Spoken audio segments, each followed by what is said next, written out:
Bonjour à tous pour une nouvelle vidéo de Besançon verte et solidaire. Donc là on est au VET parce que c'est l'endroit où j'habite et que c'était plus simple de faire cette vidéo ici.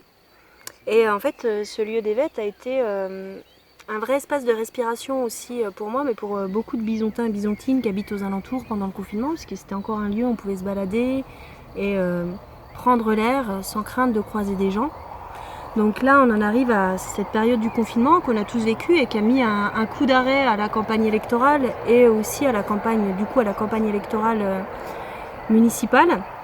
Et c'est vrai que ça a été une période assez rude parce que pour nous tous et nous toutes, parce que certains d'entre nous ont perdu des proches, parce que certains d'entre nous ont été malades, parce que le confinement a pu être plus ou moins dur à vivre selon les situations. Et le premier tour en lui-même, le premier tour des élections municipales donc à Besançon, a été aussi un moment qu'on a relativement mal vécu, puisque ça a été quand même une élection dans un contexte sanitaire particulier, où il y a une prise de risque. On a des gens de notre liste qui sont tombés malades, notamment des assesseurs, et on a vraiment eu l'impression d'une prise de risque inconsidérée. Enfin, c'est pas qu'une impression, il y a eu une prise de risque inconsidérée lors de ce premier tour.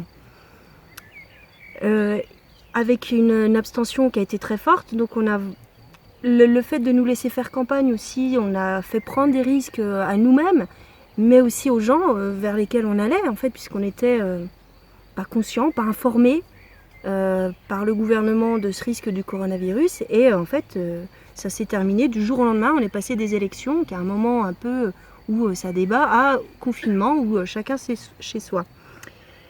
Et donc, du coup, déjà, ce premier tour des élections municipales, il y avait déjà ça à dire. Et là, on se retrouve, puisque là, on a eu, il y a quelques jours, la date du deuxième tour, qui est donc le 28 juin. Pareil, on a fait un communiqué de presse et on estime que cette date n'est pas forcément une bonne date, même plutôt une mauvaise date. Et surtout, le problème qui se pose, l'essentiel du problème, c'est qu'en fait, le 28 juin, la date est maintenue parce qu'il faut absolument, apparemment, se débarrasser de cette élection. Et on traite cette élection comme une formalité administrative pour laquelle il faudra aller le plus vite possible pour passer enfin à autre chose. À tel point qu'on est en train d'inventer les élections sans campagne électorale, ce qui est dramatique. Si vous voyez cette vidéo, c'est que vous êtes probablement proche de nos idées, d'une manière ou d'une autre. Et en fait, pour le 28 juin, il y aura seulement une campagne numérique. Et vous savez bien qu'une campagne numérique, ça touche qu'un petit groupe de personnes et ça touche par cercle de proches. Et donc c'est vraiment problématique, assez grave en termes démocratiques, de maintenir un deuxième tour dans ces conditions-là. Pour autant, ce deuxième tour, il a lieu. Donc voilà, la décision est prise. Alors, à moins que le conseil scientifique revienne dessus. Et on est interpellé ces derniers jours par nos électeurs et nos électrices, puisqu'on a quand même fait au premier tour plus de 8%, donc c'est quand même un score qui est conséquent, on représente quand même quelque chose dans la vie politique de Besançon. On a été donc interpellé sur le deuxième tour, notre position pour le deuxième tour, et les négociations qu'on avait pu avoir avec la liste d'Anne Vigneault. Puisque justement, au soir de premier tour, on a rencontré la liste d'Anne Vigneault. Alors il faut savoir qu'à Besançon verte et solidaire, on a été démocratique du début à la fin, et que donc la position deuxième tour a été décidée collectivement par l'ensemble des colistiers, et que pareil, les éléments programmatiques avec lesquels on est arrivé lors de cette entrevue avec Anne Vigneault ont été aussi validés démocratiquement et ordonnancés par l'ensemble de la liste. D'ailleurs, dans le descriptif de cette vidéo, on mettra une liste de ces points programmatiques. Donc on est arrivé comme ça, on va dire en responsable politique, puisqu'on arrive avec quand même des gens qui nous font confiance, qui votent pour nous, donc qui veulent voir nos idées représentées. Et nous, on s'est dit, bah voilà, il faut qu'on fasse tout pour essayer d'avoir ce courant de pensée représenté, puisque c'est notre responsabilité.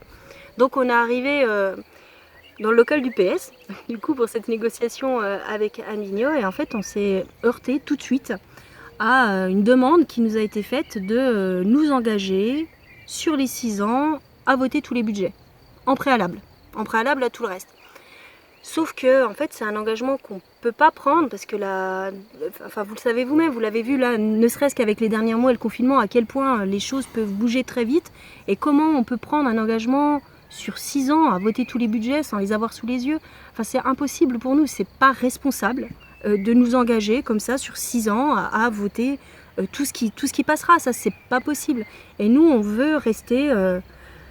on veut à la fois défendre nos idées, parce que si on s'est engagé, c'est parce qu'on a des choses à porter. Et on veut surtout défendre nos idées. Donc défendre nos idées, c'est pas nous engager sur 6 ans. Et donc nous, on veut rester des élus libres.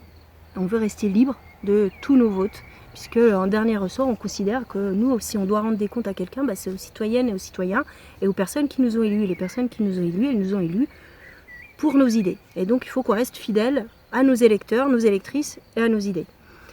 Donc ça, cette proposition de vouloir porter nos idées sur la liste d'Anne Vigneault, c'est une proposition qu'on a faite, qui reste d'actualité, avec aussi des points programmatiques, puisque la question pour nous, c'est pas juste d'avoir des postes, c'est pas ça l'intérêt. L'intérêt, c'est de pouvoir défendre une vision des choses et de pouvoir défendre notre programme, ce pourquoi des gens ont voté pour nous. Donc ça, c'est quelque chose, c'est une position qui est peut-être un peu difficile à comprendre, parce que oui, on veut, en tant que politique responsable, tenir nos responsabilités et les engagements qu'on a pris devant nos électeurs, et pas à n'importe quel prix. On doit pouvoir rester libre de tous nos choix, parce que les gens qui ont voté pour nous ont voté pour des personnes libres. Et nous, on a bien l'intention de rendre des comptes à nos électeurs et à nos électrices sur ce point. Donc voilà, c'est une petite vidéo qui finalement est peut-être pas si petite que ça, mais qui nous semblait dans la liste nécessaire pour expliquer très clairement et en toute transparence ce qui avait été nos réflexions dans la liste, dans l'état des pourcentages qu'on a pu faire au premier tour, qui, je le rappelle, a été un premier tour avec une abstention massive. Donc voilà, j'espère qu'avec cette vidéo, vous aurez un peu plus compris quelle était notre position qui reste la nôtre à ce jour. Et donc voilà, nous, on reste sur cette idée-là, que oui, nous, on veut prendre nos responsabilités, on veut être fidèle à ce pourquoi on s'est engagé. Effectivement, il n'y en a pas un seul d'entre nous qui n'a pas d'idée sur ce qu'il faudrait faire pour cette ville, qui n'aimerait pas agir, mais ça ne se fait pas à n'importe quel prix. Donc voilà. Donc sur ce, je vous souhaite de prendre soin de vous et de rester prudent pour la suite. Et on se reverra de toute façon très prochainement.